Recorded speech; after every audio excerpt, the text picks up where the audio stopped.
లక్ష్మి అనేటప్పటికీ మొత్తం అందరం కూడా ఖచ్చితంగా పూజ చేసే రోజు ఏది అంటే శ్రావణ మాసంలో వచ్చేటటువంటి పౌర్ణమి ముందు శుక్రవారం వరలక్ష్మీ వ్రతం. ఆ రోజు తిథితో సంబంధం లేదు, వారంతో సంబంధం. ఏ తిథి ఉంది, ద్వాదశి ఉందా, త్రయోదశి ఉందా, చతుర్దశి ఉందా, లేకపోతే ఏకాదశి ఉందా, పంచముందా, సప్తముందాతో సంబంధం లేదు. చివరికి వచ్చేస్తుంటుంది శుక్లపక్షం. పౌర్ణమి ముందు శుక్రవారం ఏమొస్తుందో ఆ శుక్రవారం నాడు వరలక్ష్మీ వ్రతం చేస్తారు. వరలక్ష్మీ వ్రతం చెయ్యడానికి అసలు ఈ వ్రతం ఉన్నది అని మొట్టమొదట లక్ష్మీదేవి ఎవరికి చెప్పింది? చారుమతికి చెప్పింది. తెల్లవారు లేస్తే మనం కథ చదువుతాం. చారుమతి ఆ మాటకు అర్థం ఏమిటి? నిజానికి అద్భుతమైనటువంటి పేరు, ఆడపిల్లలకి పెట్టడానికి పరమయోగ్యమైనటువంటి పేరు చారుమతి. ఎంత చక్కటి పేరు!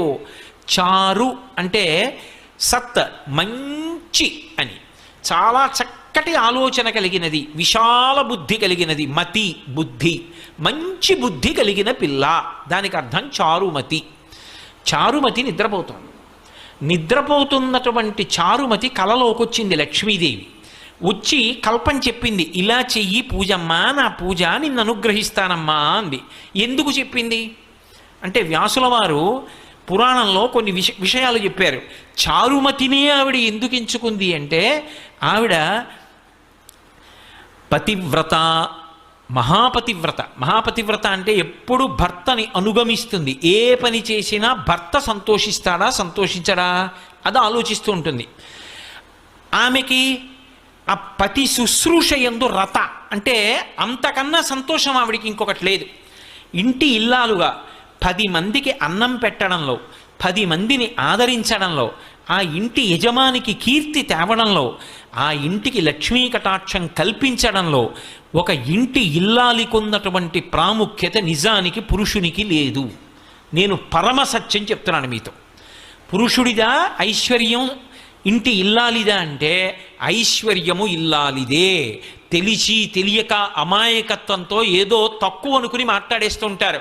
అసలు నిజానికి వాళ్ళకి వేసినంత పెద్దపీట పురుషుడికి శాస్త్రం వెయ్యలేదు. ఎందుచేత అంటే నా ఇంటికి ఒక అతిథి వచ్చాడు అనుకోండి, నా ఇంటికి అతిథి వస్తే ఆ అతిథి కడుపు నిండా అన్నం తిని వెళ్ళాడన్న తృప్తి నాకు దేని చేత కలుగుతుంది?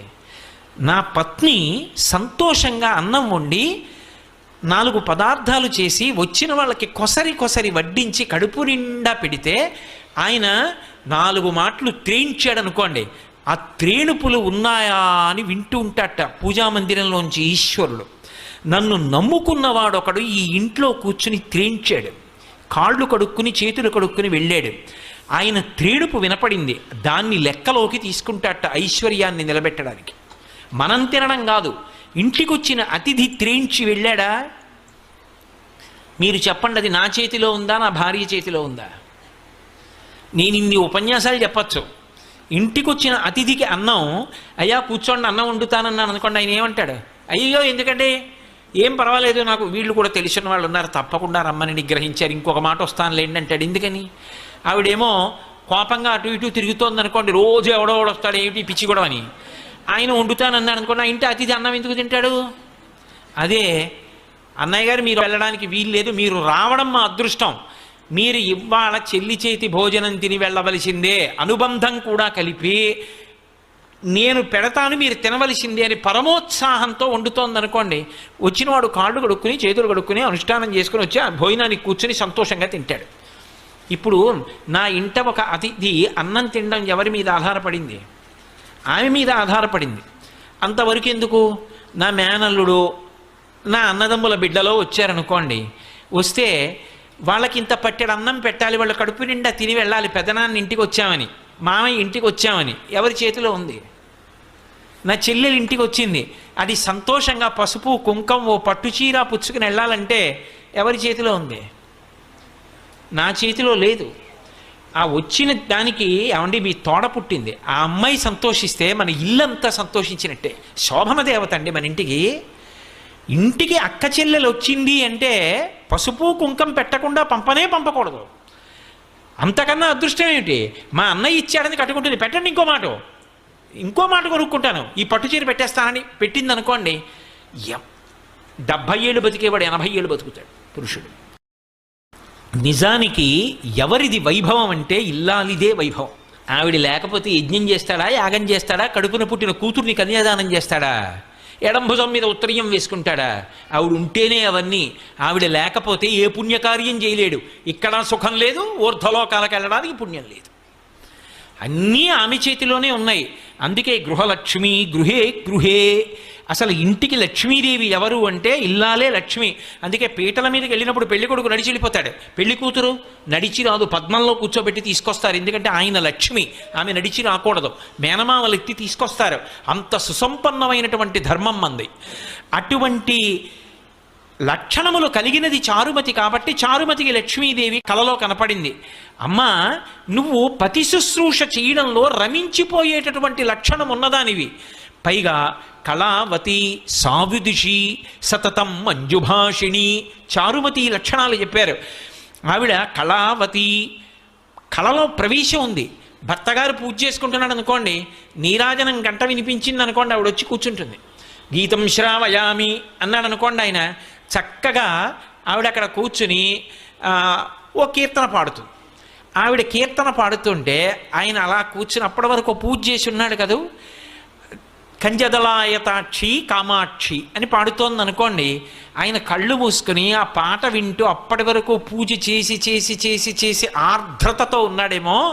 ఆ అమ్మవారు కుంజరగమని అంటే కామాక్షి శుక్రవార మంటపంలో అమ్మవారు నడిచి వెడుతుంటే కాళ్ళకి పెట్టుకున్న గజ్జల చప్పుడు ఇక్కడ వింటూ మురిసిపోతాడు. ఇప్పుడు కళావతి, ఆవిడకి ఒక పాట వచ్చు, పాడింది. ఆవిడికి వీణ వాయించడం వచ్చు, ఇవాళ పాట పాడింది, రేపు వాద్యం ఘోషయామి, కాసేపు వీణ వాయిస్తుంది. ఆయన పూజలో పక్కనే అనుగమిస్తుంది. అనుగమించి ఆయనకి ఏం కావాలో ఆయన అడగక్కర్లేదు, అలా అందిస్తుంది. ఇద్దరూ కలిసి తరించిపోతారు. అందుకు చిటికిన వేలు పట్టుకుని నడిచారు ఇద్దరు. అది జీవితంలో ఒక్కరోజు అలా అనుభవించింది లేదనుకోండి, ఏమి దాంపత్యం అని అలా దాంపత్యం. ఒక్కరోజు అలా కూర్చుని పూజ చెయ్యలేదు, అలా ఆయన అడగలేదు, ఆవిడ ఇవ్వలేదు. ఎందుకు ఇంకా అది, దానిలో ఏమి సంతోషం ఉంది అసలు? కాబట్టి కళావతి సావిదుషి, ఆమె మంచి ఆలోచన చెప్తుంది, పక్షపాత బుద్ధి లేదు. మా వాళ్ళు మీ వాళ్ళు అన్న బుద్ధితో ఉండదు, మంచి బుద్ధితో ఆలోచిస్తుంది. ఇది చేస్తే మా ఆయన కీర్తి నిలబడుతుంది, ఆయన వృద్ధిలోకి వస్తారు, ఆయన ఆయువు నిలబడుతుంది. కాబట్టి నేను ఆయనకి ఈ సలహా చెప్పాలి, మంచి ఆలోచనలు చెప్తుంది. సావిదుషి సతతం మంజుభాషిణి, ఆమె ఏది మాట్లాడినా కర్కశంగా ఉండదు, పరమ మృదువుగా చిరునవ్వులు నవ్వుతూ చక్కగా మాట్లాడుతుంది. అందుకే అసలు ఒక ఇంటి లక్ష్మిదే ఏ కారణం చేత నిలబడుతుందో తెలుసా? నేను చెప్పట్లేదు ఈ మాట, మహాభారతంలో చెప్పిన మాట చెప్తున్నా. లక్ష్మీదేవి ఏ ఇంట స్థిర నివాసం ఉంటుంది అంటే, ఏ భార్య భర్త కీచులు అడుకోరో, అస్తమానం నింద చేసుకోరో. ఆయనకేం తెలుసండి, మా పుట్టింట్లో బోల్డన్ని పూజలు, కానీ ఆయనకేం తెలుసు, నన్ను చూసి నేను మా అత్తారింటికి వచ్చిన తర్వాత నమస్కారం పెట్టాలని నేర్చుకున్నారు అందనుకోండి. ఎందుకు ఆ పూజలన్నీ? ఈశ్వర స్వరూపుడైన భర్తను నింద చేసేదానికి. లక్ష్మీదేవి పూజ చేసి బయటికి వచ్చి భార్యని నింద చేశాడనుకోండి, ఎందుకు ఆ పూజ? నీ ఇంటి లక్ష్మి ఆవిడ సంతోషపడడానికి నువ్వు చేసిన లక్ష్మీ పూజ ఎవరికి పనికి వస్తుంది? వాళ్ళిద్దరూ ఉల్లాసంగా ఉన్నారనుకోండి, సంతోషంగా ఉన్నారనుకోండి, అంతకు మించిన లక్ష్మి ఇంకొకటి లేదు. అందుకే విశ్వనాథ సత్యనారాయణ గారి 1000 పడగ నవల్లో ఒక మరచెంబు రడ్డు పెట్టి దాంపత్యాన్ని చూపించారు. ఎంత ఉన్నది అని కాదు, ఆ ఉన్న రోజులు సంతోషం, ఆ లేని రోజులు మధురమైనటువంటి అనుభూతి. ఆ లేని రోజులు కూడా దాంపత్యంలో మధురమైన చిగురుటాకులు, అవి ఇప్పుడు పండిపోయి పచ్చగా అయిపోయి రాలిపోయి ఇప్పుడు పెద్ద వటవృక్షమై నిలబడ్డారు ఇద్దరు. ఆ చెట్టు కింద ఎందరో బాటసారులు సేద తీరుతున్నారు. కానీ వాళ్ళ అలా వృద్ధిలోకి రావడానికి కారణం వాళ్ళిద్దరి మధ్య ఉన్న అన్యోన్యత, ఆ సంతోషం, ఆ ప్రేమ, ఒకరి మీద ఒకరికి ఉన్నటువంటి ఆ నిండుతనం, దాని చేత లక్ష్మీదేవి నిలబడుతుంది తప్ప అసలు భార్యాభర్తలు ఇద్దరూ అస్తమానం దెబ్బలాడుకునే చోట లక్ష్మీదేవి నిలబడదు. కాబట్టి మంజుభాషిణి, ఒక్కొక్కసారి తిరస్కరించవలసి రావచ్చు, ఇది కుదరదు చెయ్యలేను అని చెప్పవలసి రావచ్చు, ఇది చెయ్యకండి అని చెప్పవలసి రావచ్చు. కానీ అది చెప్పడంలో ఒక అందం ఉంటుంది. అది ఆ సరళంగా మాట్లాడినటువంటి తీరు ఆకర్షిస్తుంది. మీరు ఏదో ఒక విషయం చెప్పాలనుకున్నారనుకోండి, అయ్యా మీరు చెప్పిన ప్రవచనం విని నాకు లక్ష్మీ కటాక్షం గురించి ఒక్క ఆలోచన వచ్చింది, మీతో పంచుకోవచ్చా అని అడిగారు అనుకోండి. అయ్యో ఏమిటి చెప్పండి అంటాను. మీరు చెప్పిన కన్నా ఇలా కూడా చెప్పచ్చు అనిపించింది అన్నారనుకోండి, నేను ఇప్పుడు పనిలో ఉన్నాను, మీరు తర్వాత మాట్లాడతారు కానీ అంటారు. మాట్లాడడంలో తేడా. మాట చేత దగ్గరికి చేరాలా, మాట చేత దూరంగా పోవాలా అన్నది నిర్ణయింపబడుతుంది. అందుకే ఆ మాట కూడా ఏమిటి అంటే లక్ష్మి. నీకు కటాక్షం ఎందుకు వచ్చింది? ఒకరికి దగ్గరయ్యావంటే మాట తీరు, ఒకరికి దూరంగా పోయావంటే మాట తీరు. కాబట్టి మంజువాదిని, ఆ మాట మాట్లాడడంలో, ఆ మంజులంగా మాట్లాడడం అనేటటువంటి లక్షణం ప్రత్యేకించి గృహిణికి ఎందుకు చెప్పారు అంటే, ఆటు పోటు షాక్ అబ్జార్బర్లు కార్లకే ఎందుకండి అంటే, అదే రహదారి మీద ఎడుతుంది, గోతుల్లో పడుతుంది కాబట్టి. ఇంట్లో తెల్లవారి లేస్తే ఎన్ని విషయాలో చక్కబెట్టేది ఎవరు అంటే ఇల్లాలు. అందుకని ఆమెకి సహనము చాలా ఎక్కువ అవసరం అవుతుందని అంత ఇబ్బందిలో కూడా అలా మాట్లాడగలగడం ఆవిడ గొప్పతనం. మంజుభాషిణి. ఆవిడ పేరు చెప్తే ఆమెని కన్న తల్లిదండ్రులు, ఆమె అత్తగారు మామగారు కూడా మురిసిపోతారట. అందుకే అటువంటి ఆవిడ్ని ఎంచుకుంది తప్ప ఎన్ని లక్ష బిల్వార్చనలు చేసింది, ఎన్ని బంగారు పువ్వులు చేయించింది, లేకపోతే ఇతరత్రా పనులు ఏం చేసింది, ఇవేవీ లక్ష్మీదేవి చూడలేదు అని మీరు గుర్తుపెట్టుకోవాలి. చారుమతి వృత్తాంతం చదివితే. అంటే లక్ష్మీ కటాక్షమునకు హేతువేది అంటే ఎవరు ఇంటి లక్ష్మియో అక్కడ ప్రారంభం. ఇప్పుడు ఆవిడ వరలక్ష్మీ వ్రతం ఇలా చెయ్యమ్మా అని చెప్పింది. వరలక్ష్మీ వ్రతం ఇలా చెయ్యమ్మా అని చెప్తే చారుమతి ఏం చేయాలి? భర్తను లోపలికి పిలిచి, ఏమండో రాత్రి లక్ష్మీదేవి కల్లోకి వచ్చింది, మన ఇంటికి వస్తానంటోంది, వ్రతం చేయమని చెప్పింది, ఈ సంబారాలు పట్టరండి, ఎవరన్నా అడిగితే చెప్పకండి, ఎందుకోను ఏదో పని ఉంది మా ఆవిడ ఏదో చేసుకుంటుంటని చెప్పి తెచ్చేసేయండి, అందరికీ తెలిసిపోతే వాళ్ళకు కూడా లక్ష్మీ కటాక్షం వస్తుంది అనుకోండి. అందనుకోండి, ఆవిడ చారుమతి కాదు, మహాస్వార్థపరురాలు. మీరు చారుమతి వృత్తాంతం వరలక్ష్మీ వ్రతం కథ చదివినప్పుడు మీకు ఒకటి కనిపిస్తుంది. చారుమతికి లక్ష్మీదేవి కనపడి చెప్తే చారుమతి చేసిందా, చారుమతి ఇతర ఇల్లాళ్లతో కలిసి చేసిందా? అందరితో కలిసి చేసింది ప్రదక్షిణం, అందరికీ ఆమె ఆభరణాలు. అంటే తనకే ఉండాలన్న లక్షణమా, అందరికీ ఉండాలన్న లక్షణమా? ఆ సద్బుద్ధి మొదటి లక్ష్మి. అది ప్రసాదము. ఈ ప్రసాదమునకు హేతువు పాత్రత.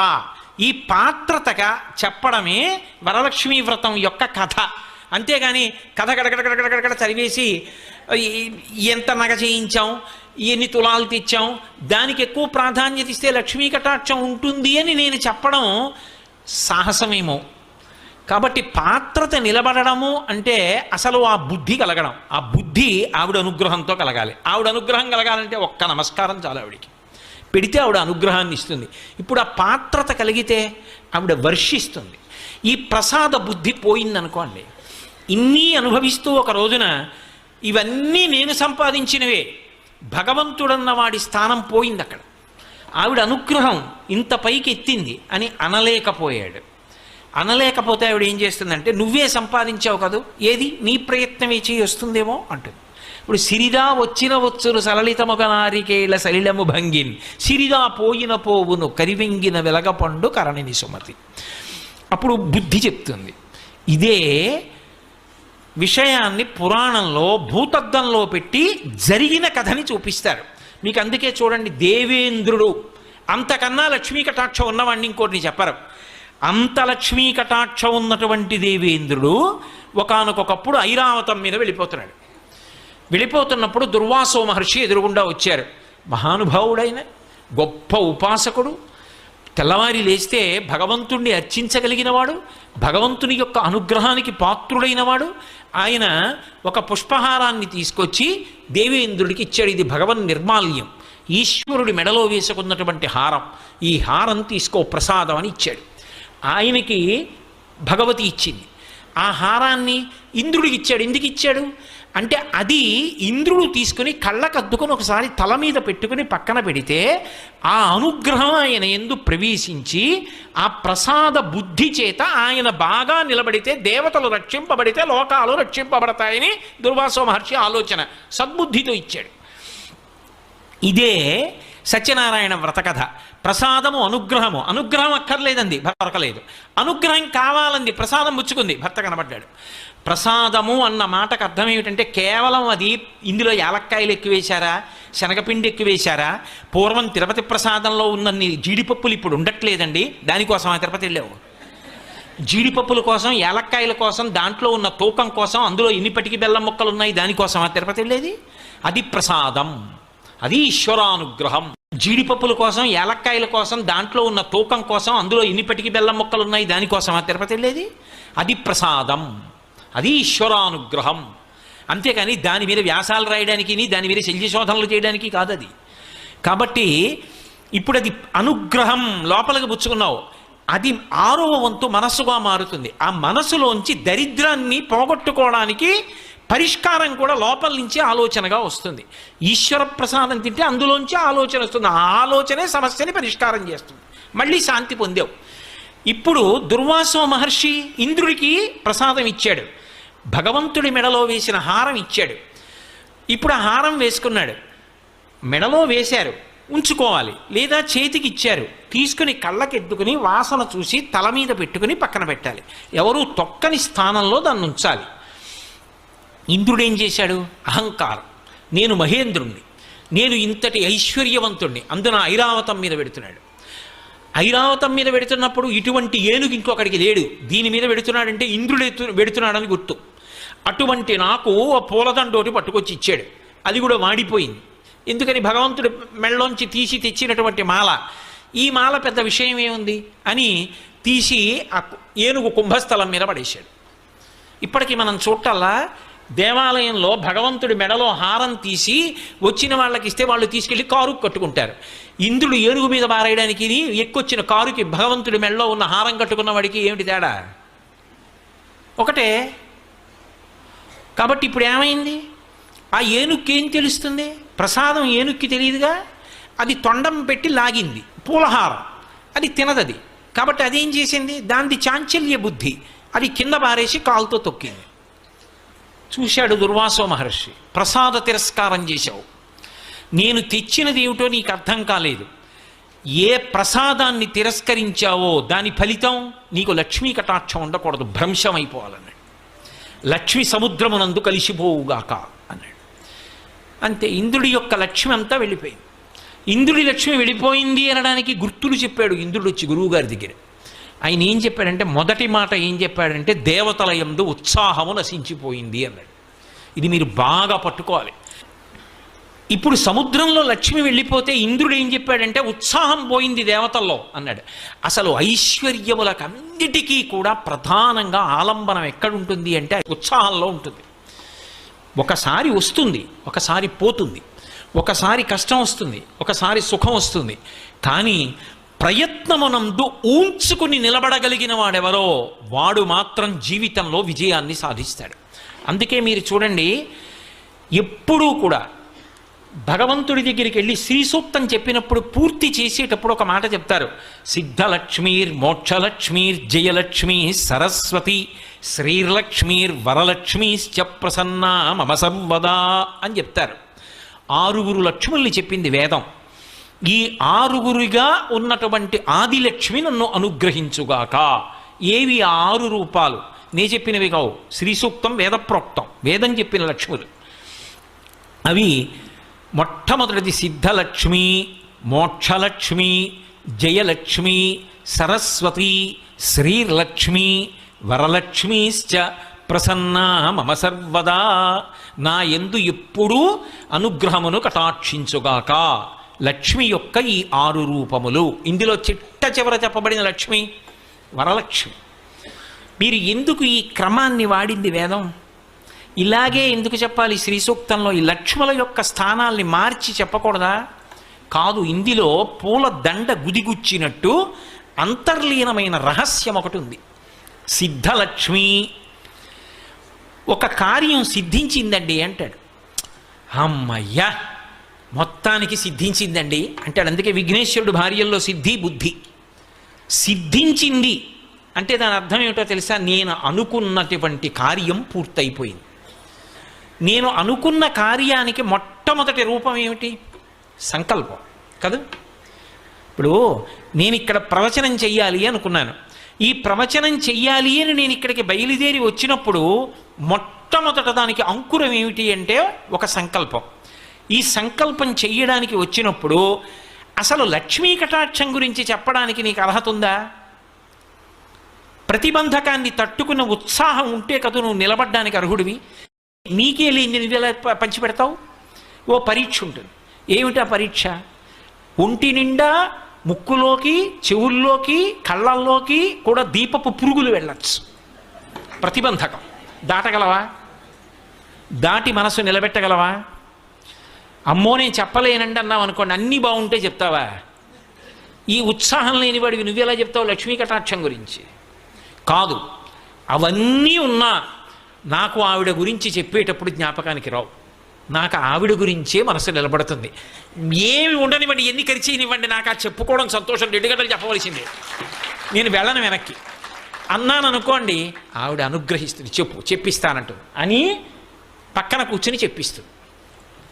కాబట్టి ఇప్పుడు ఉద్ధాన పతనాలు అంటే ఒక సంకల్పం మొదలై సంకల్పానికి ఆటుపోటు వస్తాయి. ఒకటి కలిసి వస్తుంది, ఒకటి ప్రతిబంధకం వస్తుంది. ఈ రెండిటి మధ్యలో నలుగుడు పడకుండా నేను సాధించి తీరుతానని తిరుగులేనటువంటి సంకల్పంతో నిలబడగలవా? ఆ నిలబడగలిగితే సంకల్పం పూర్తయిపోతుంది.